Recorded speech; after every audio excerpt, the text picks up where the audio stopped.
In this video, I will be showing you how to download and install PostgreSQL with PgAdmin in Windows.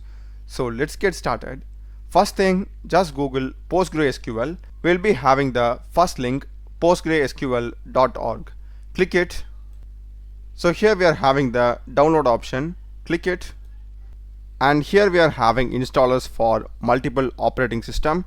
For us, just click on Windows. Download the installer. Click it. Here it will list down the PostgreSQL version along with different operating system. So under Windows, just click this. So the download will be getting started. It is around 350 MB in size, so just be patient till then. So once the download is complete, just open it. So you'll be getting this PostgreSQL setup. Just click on next. And this is going to be the default location where it is going to get installed C program files. And in case if you have very less space in your local disk C, make sure that you are changing this to local disk D or E. After changing the location, just click on next and make sure that you're checking all these. It's fine. Select next. And the data directory, this is fine. Next. And here we need to enter the password. So every time we log in into PostgreSQL, we need to enter this password. So make sure that you are remembering it. Okay, so I will just enter the password. After this, just click on next. This is the default port, it's fine. Next. Next. And these are the things that are going to get installed as well as the configurations. Click on next. And this will take some time, so just be patient.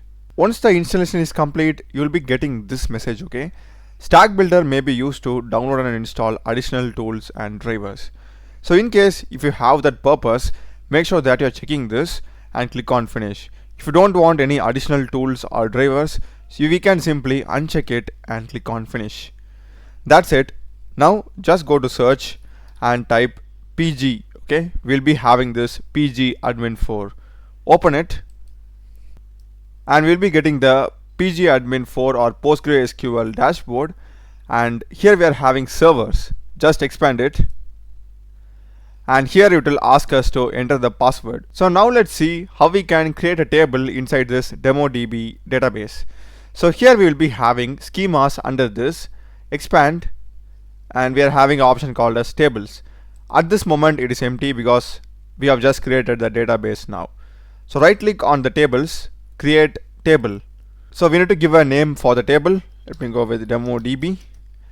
And owner, schema, we're having the columns, so we can just click on this plus, and we need to like have a name for the column. Select the data type, the length, and the scale, not null, primary key. If there's any default value, we need to like choose that also. We can just click on save. Yep. So as you can see, I'm having this DemoDB. Okay, I named it as DemoDB table. So if I expand this, expand columns, I'm having the single column which is of ID. So now in case if you want to write any queries, what you need to do is just right click on that database and just select query tool.